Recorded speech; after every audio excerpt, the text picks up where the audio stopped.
Bonsoir tout le monde, c'est le live d'Infrarouge, premier live ce soir, sur lequel on a décidé de rajouter une petite partie concernant un certain nombre de débunkages va se permettre d'effectuer sur la question de l'Union soviétique. J'espère que le micro passe bien. Est-ce que quelqu'un peut me confirmer sur le chat auprès des spectateurs que tout est OK?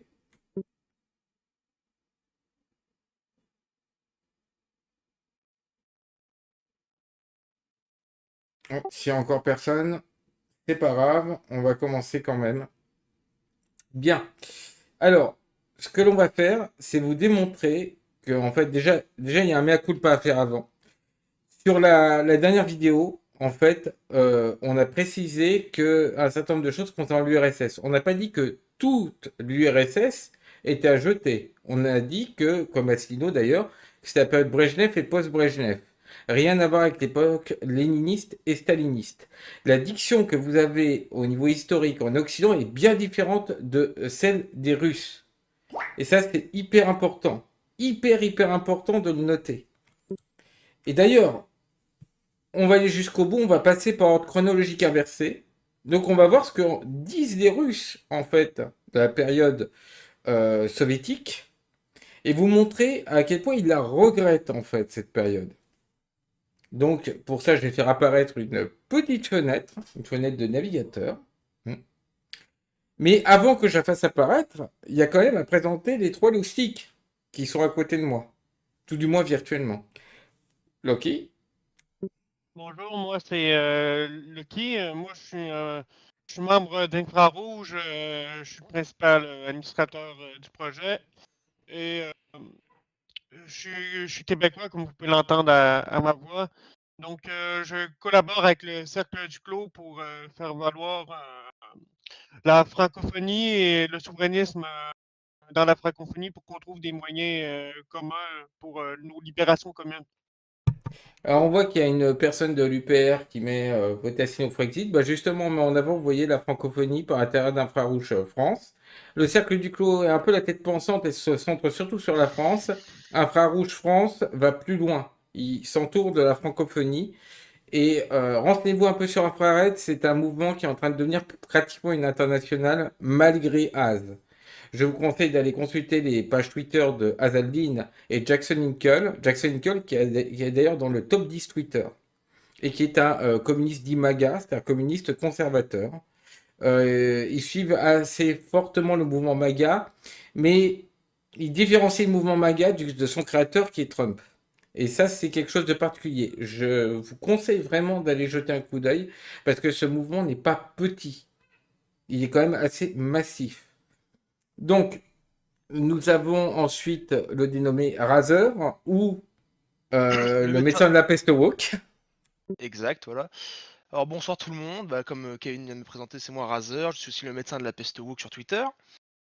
Et je suis membre du cercle du clos et d'Infrarouge. Donc comme Kevin l'a expliqué, c'est pour représenter la francophonie. Le cercle du clos c'est plus pour la France exactement. Et nous avons des partis donc pour présenter un peu plus Infrared, le mouvement MAGA communiste aux États-Unis. Donc il y a des partis en Allemagne, Royaume-Uni, un peu partout on va dire. Fut un temps où il y en avait une en Roumanie, je ne sais pas comment ça se passe là-bas d'ailleurs. Il y en a un peu partout. Jackson Hinkle sur Twitter, c'est quelqu'un qui a 2,600 millions de followers sur Twitter.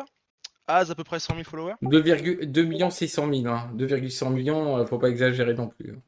Oui, oui, pardon. Ce sont des personnes.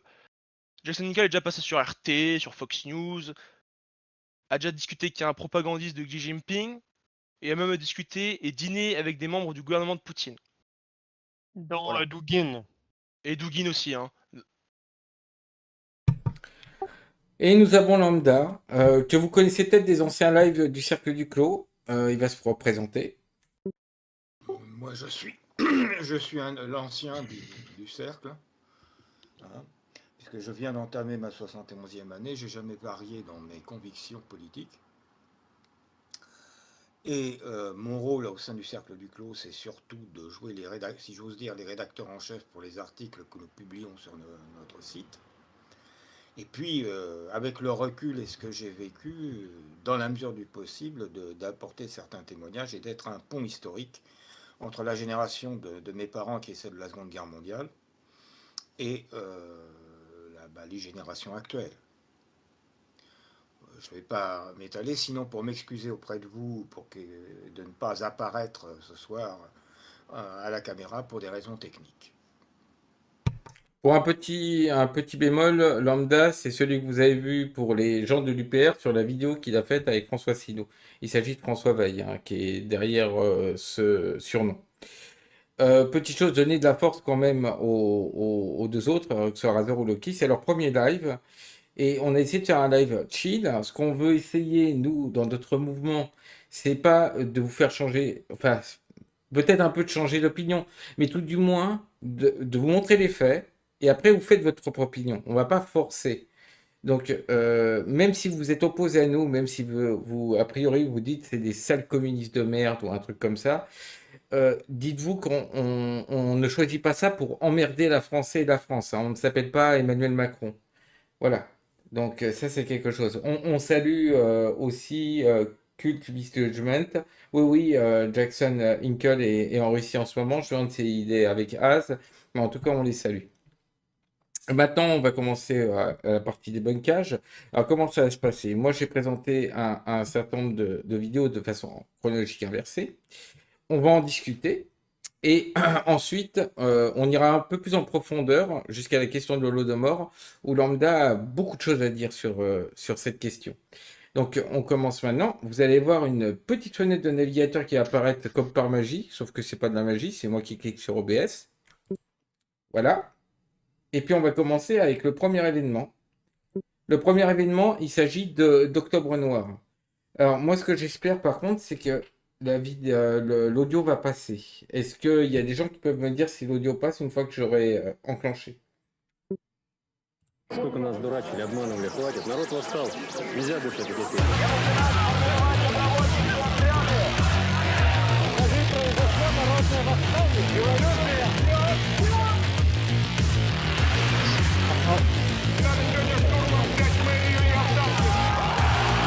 Красные флаги Союза и Андреевский, монархические флаги двуглавые. Alors, on est en 1993, hein, là. On est donc après la chute de l'Union soviétique. Unification monarchiste, tsariste, plus communiste. Pour le retour de l'Union soviétique, hein. Et ça vous semble pas bizarre, hein? On est 2 ans après, hein. Oh là là, la regrettée Union soviétique, hein. Его только полоса прошла, успевших стать малопопулярным символом нового режима, жестокого и трусливого грабительского ужаса.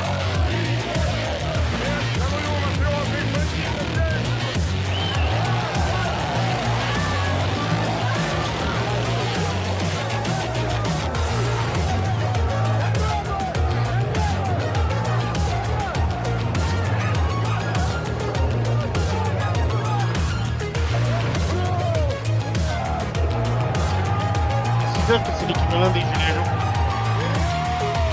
La nuit.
Alors, pour vous expliquer rapidement, on est dans une période où il y a eu de l'hyperinflation due au passage du système capitaliste et à la thérapie de choc. Et en fait, les monarchistes tsaristes ont aperçu que le capitalisme, c'était pas si bien que ça, c'était pas aussi génial qu'ils avaient pensé, et que tout le monde n'allait pas être en Rolls-Royce. Et en fait, vous allez voir, alors vous allez voir une conjoncture. Vous avez des qui ont des gilets jaunes en beaucoup plus nerveux quand même. Vous allez avoir les merdias. Les merdias, oui, oui, oui, ils sont là. Ils sont là pour défendre. Et vous allez avoir aussi, alors là, la répression, mais là, c'est par les militaires. Hein. Parce que en fait, ça s'est arrêté qu'avec les militaires de Yeltsin qui sont arrivés, qui ont tiré carrément sur le Conseil suprême, ce qui est l'équivalent de l'Assemblée nationale en France. C'est génial. Hein. Ça, c'est la démocratie version Yeltsin. Hein. Top. Mais ça, c'est de la Approuvé bonne par l'Occident. démocratie. Vous allez voir, je vais vous montrer en plus l'article Wikipédia. Pour le coup, il n'est pas menteur. Нам грозят страшные вещи. Опять придут коммунисты. Президент должен проявить максимальную жесткость и твердость в подавлении Des bandits, hein. Des bandits, hein. On croirait le truc contre les gilets jaunes. Hein. C'est la même chose. C'est la même chose, les gars. C'est du grand banditisme tout ça. Ah, c'est du grand banditisme. Casser la gueule des gilets jaunes le plus vite possible, vite. бандитствующих элементов. C'est comme les sacrées répressions qui se prenaient là-bas.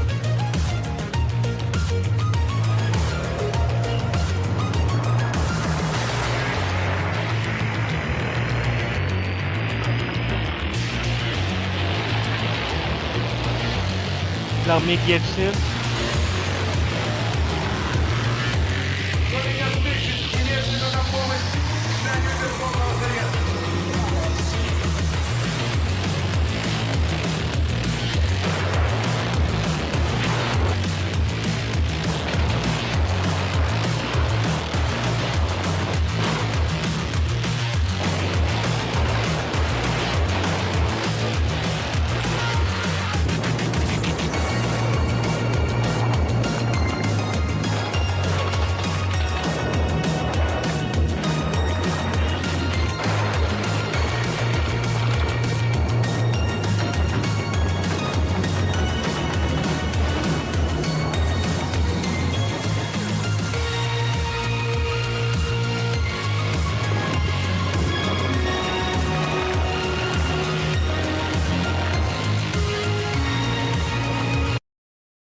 Voilà, vous avez la reddition des personnes, en fait, parce que face à je sais pas combien de chars, évidemment, vous n'allez pas faire long feu.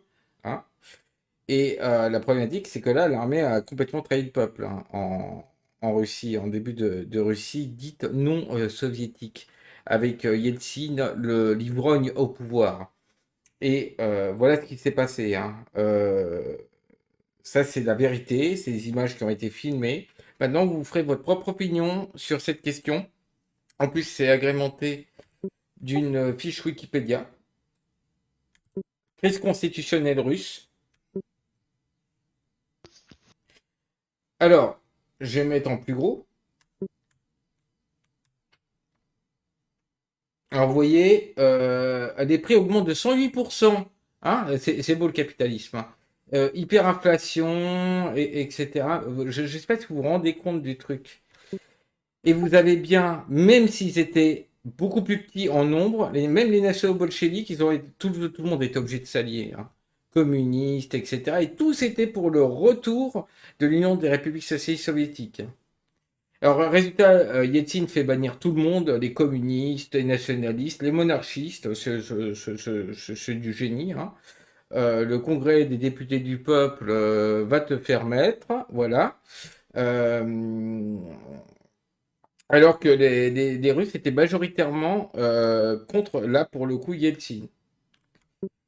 Et perception de la crise, vous voyez, 41% des citoyens russes avaient approuvé l'usage de la force militaire par Yeltsin, donc une minorité.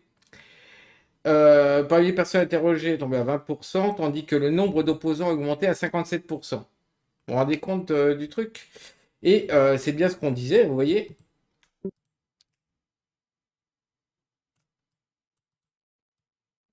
Les gouvernements et médias occidentaux saluent le comportement de Yeltsin dans le déroulement de la crise. C'est beau la démocratie. Hein. Ah, ça c'est bien. Hein. La démocratie bourgeoise dans toute sa splendeur, vous voyez. Dès qu'il y a quelque chose qui leur plaît pas, boum, boum, boum. Ça fait penser à ce qu'on disait en Irak. Toc, toc, toc, c'est qui la démocratie hein vous voyez que c'est... Et d'ailleurs, il s'agit de l'événement le plus sanglant dans les rues de Moscou depuis la révolution d'octobre 1917. On va pas m'expliquer comment c'est que les Russes qui mouraient de faim, hein, littéralement, ils étaient morts. Hein. on va dire. C'est vous dire si on dit la vérité en Occident. Comment se fait-il que quelqu'un me réponde, comment se fait-il qu'il y ait eu des gens qui se détestaient de base? Parce que vous n'allez pas me dire que les tsaristes adoraient les communistes, hein, mais qui au final étaient d'accord pour retourner à l'Union soviétique. Vous pouvez m'expliquer?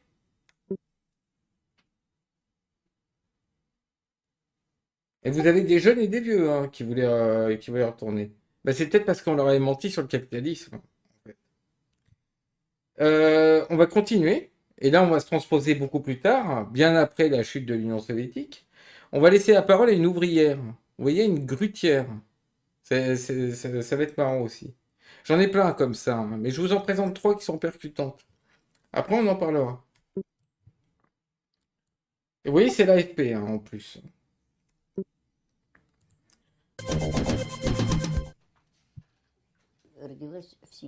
Je suis née en Sibérie. J'ai travaillé à l'usine comme opératrice de grue.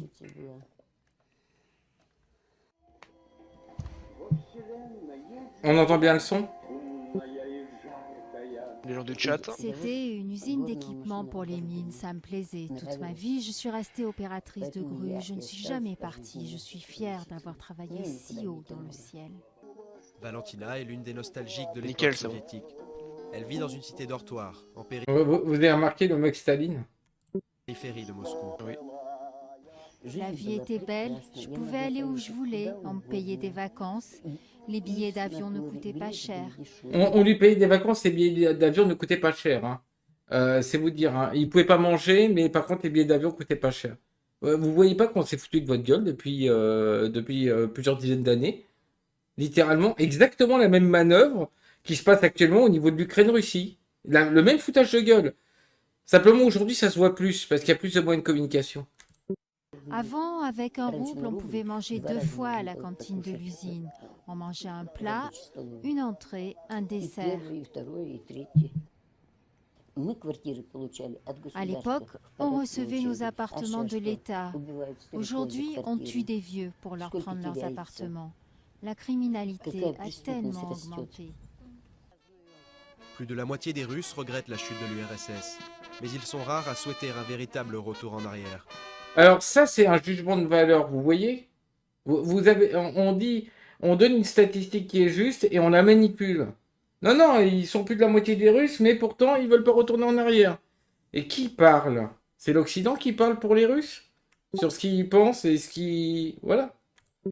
On ne verra que quelques centaines de manifestants dans les rues de Moscou, le 1er mai ou le 7 novembre, anniversaire de la révolution bolchevique.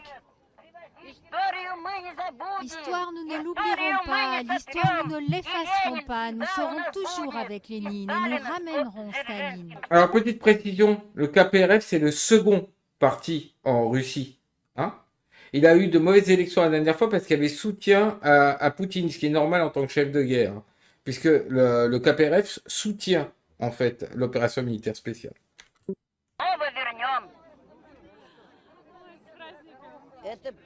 C'est des criminels qui sont au pouvoir aujourd'hui. C'est ça qu'on appelle gouverner.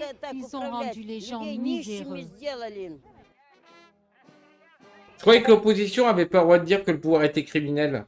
Preuve d'ailleurs que c'est pas une dictature. Donc Poutine laisse s'exprimer aussi les opposants. Et les opposants qui disent que le régime actuel, sur la question de la préservation en fait du bonheur des populations, est criminel. On les laisse dire. On les laisse dire. Et vous voyez pas des gens en train de les arrêter, que je sache.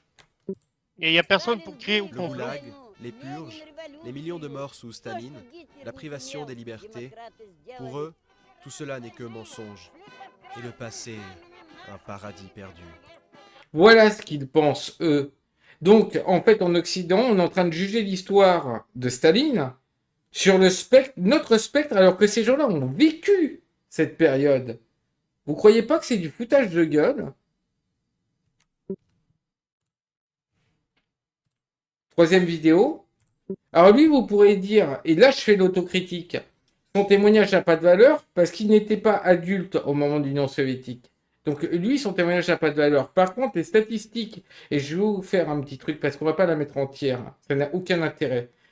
Il y a un truc qui a dénoté, c'est que il y a l'opinion des Russes et il y a la réanalyse par les experts. On dirait des experts de LCI. Hein. Vladimir n'était âgé que de 1 an quand l'Union soviétique s'est effondrée, il y a tout juste 30 ans. Comme étudiant, il s'est intéressé à l'idéologie communiste et a décidé d'intégrer le parti. Pour lui, la chute de l'URSS est une grande perte. Un État stable qui fonctionnait bien s'est effondré. C'était un très grand pays avec un énorme potentiel, de vastes ressources. C'est une très grande perte. Dans les rues de Moscou, de nombreux Russes qui ont grandi durant l'époque de l'URSS expriment une certaine nostalgie. Bien sûr, c'était mieux en Union soviétique. Toute mon enfance s'est déroulée en Union soviétique. J'ai plein de souvenirs en tête. Les Russes nostalgiques de l'URSS constituent-ils une minorité ? Selon un récent sondage du centre Levada, la majorité d'entre eux, 63%, regrettent l'effondrement de l'Union soviétique. 63%, c'est plus de la majorité des Russes qui la regrettent. Mais par contre, l'explication qu'ils en donnent est super malhonnête. Les gens ont tendance à idéaliser le passé. Ils oublient le déficit, la pauvreté, la répression à l'époque de l'URSS.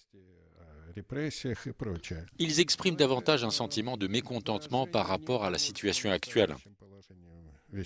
Selon les experts, la nostalgie de l'Union soviétique s'explique par le sentiment de ne plus appartenir à une grande puissance. Vous vous rendez compte du mensonge? Alors, en fait, c'est le serpent qui se mord la queue. Ils sont pas contents du régime actuel, sauf qu'ils le soutiennent et que Poutine a été réélu. Et on est dans l'espèce de serpent qui se mord la queue. Oui, mais s'ils sont contents, c'est-à-dire qu'ils sont pas mécontents du régime actuel, mais qu'ils essayent de dire la vérité sur le coup de l'Union soviétique, il y a peut-être d'autres raisons pour lesquelles ils se révoltent pas en masse. C'est peut-être parce que les forces qu'ils avaient lors de l'Union soviétique, ben, ils sont peut-être désespérés. Ils sont peut-être désespérés ou se disent, maintenant qu'on a fait le choix, c'est désespérant, mais on n'a plus le choix. Et le KPRF n'est pas, en fait. KPRF est trop social-démocrate sur ses positions, d'ailleurs. Mais on va arrêter là. Ce que je voulais vous exprimer, c'est que vous voyez là les experts qui se substituent à la parole du peuple. Les gens disent quelque chose, et ça fait penser aussi à 2005. Non, les gens rejettent la Constitution européenne, c'est pas grave, on va vous la faire passer à bloc, hein, comme dit Astino, et on va transformer le récit en disant non, c'est juste un mécontentement. Qu'est-ce que vous en pensez, vous? Maintenant, on va passer aux questions-réponses sur cette petite partie, et après, on laissera la parole à Lambda. J'attends des commentaires sur le chat. Hein. Je vous en prie, s'il y a aussi des gens qui ne sont pas d'accord avec nous, exprimez-vous, vous ne serez pas banni pour autant. Sauf si vous insultez, par contre.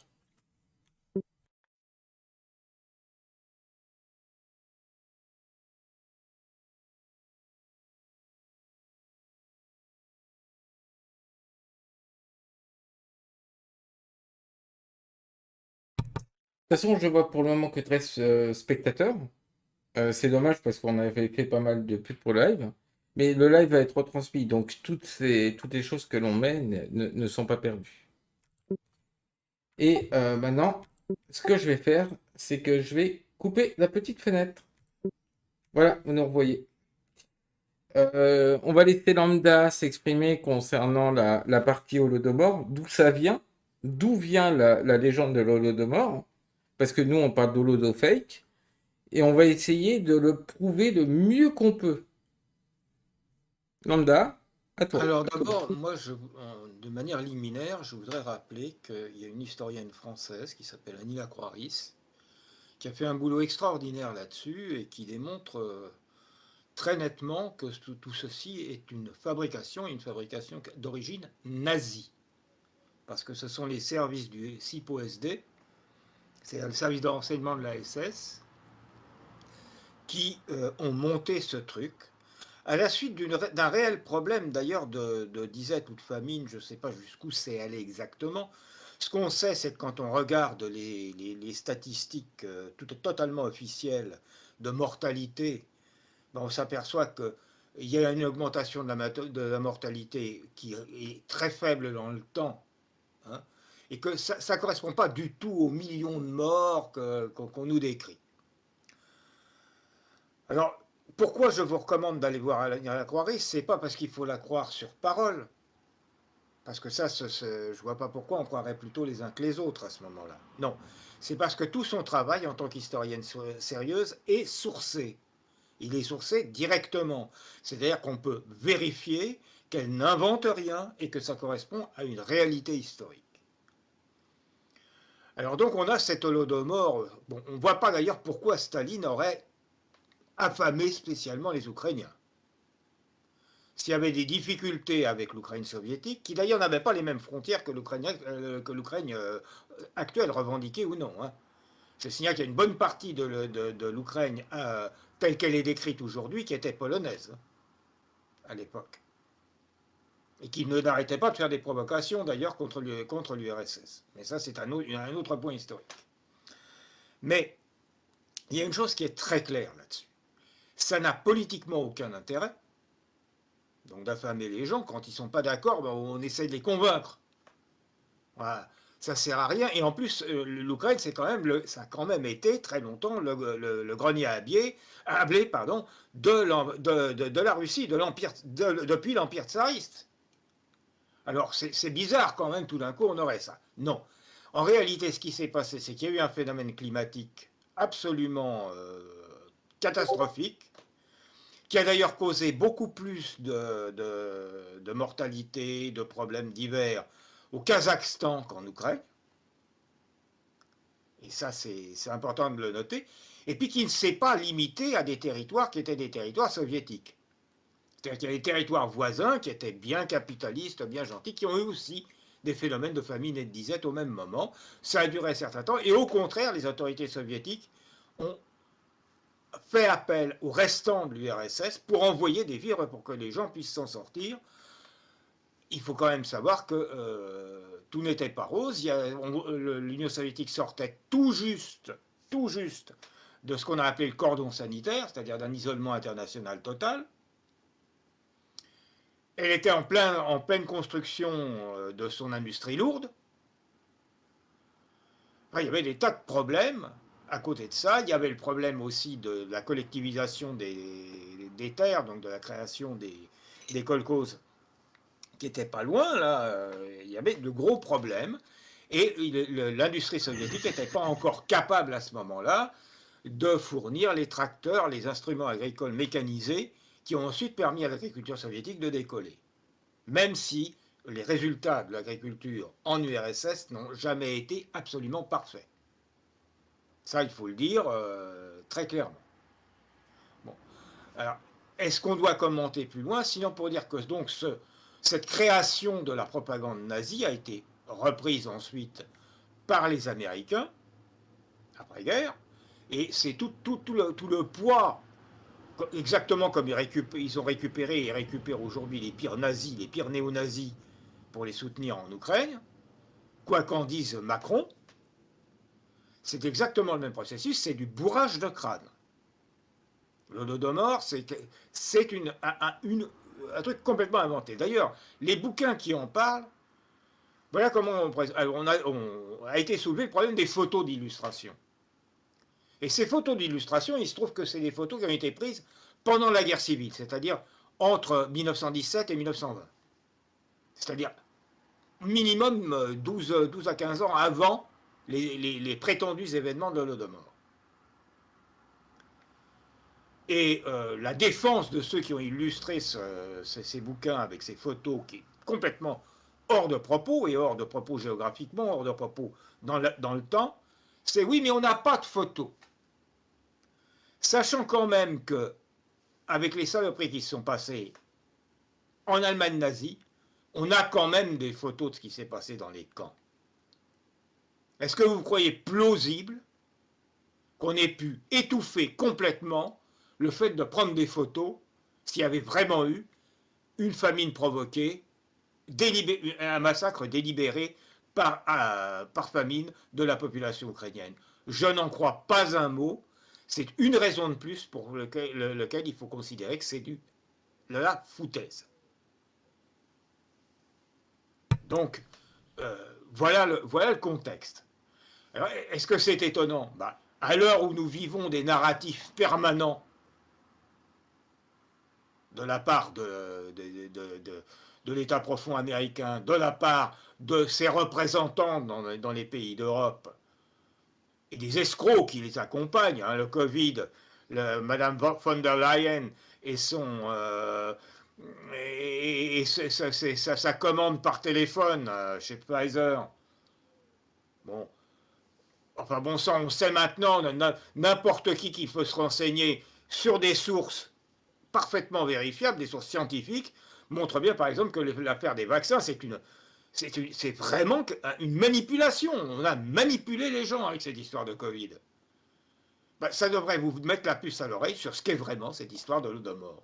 Alors on veut réhabiliter l'histoire de l'Ukraine, on nous parle d'une Ukraine qui est complètement artificielle. On nous parle de ça à longueur de temps et d'années. Pourquoi? Ben pour soutenir le régime nazi de Zelensky. Moi, mon père qui était dans la résistance, il s'est battu contre la Das Reich, la 2e Panzer SS, auteur sur le front de l'Ouest d'Oradour et de Tulle, où d'ailleurs un de mes cousins était pendu à un des balcons. Et le bataillon Azov a l'image miroir de l'insigne de la division SS Das Reich comme emblème. Il faut être de mauvaise foi comme le petit dégénéré de l'Élysée pour refuser de reconnaître qu'il y a des néo-nazis qui sont au pouvoir à Kiev. Alors, tu as terminé ou... Totalement, je pense que j'en ai assez dit. Ok. Donc, ça, c'est la partie Holodomor. Est-ce que les deux compères, Loki et Razer, ont quelque chose à ajouter sur la question de l'Holodomor? Bah, moi, j'aimerais rajouter les préférences de l'Occident de se référer à Robert Conquest, qui est un historien des années 40, qui se base sur, comme dit Lambda, les sources du NEDAP, là, sur le Ludofake, et qui est encore dans nos bouquins d'histoire qu'on donne à nos gosses, à nos gosses actuels dans les écoles, alors que l'ouverture des archives a été faite dans les années 85, si je me souviens bien. Tu as eu plein d'historiens russes qui ont eu accès aux archives, aussi des historiens occidentaux. On a les sources directes. 95, pas 85. Merci. On a les sources directes maintenant pour en juger, pour mieux analyser, mais nos écoles occidentaux préfèrent se fier à des sources maintenant désuètes de Robert Conquest, entre autres, qui datent des années 30. Razer, une petite chose à dire? Je n'ai rien à rajouter par rapport à l'Holodomor. Je trouve ça scandaleux, juste, de justifier le régime nazi de Kiev sur leur histoire de victime. C'est pas parce que t'as une histoire de victime que ça justifie tes actes actuels, quoi. Faut peut-être déconner avec ça. Ok.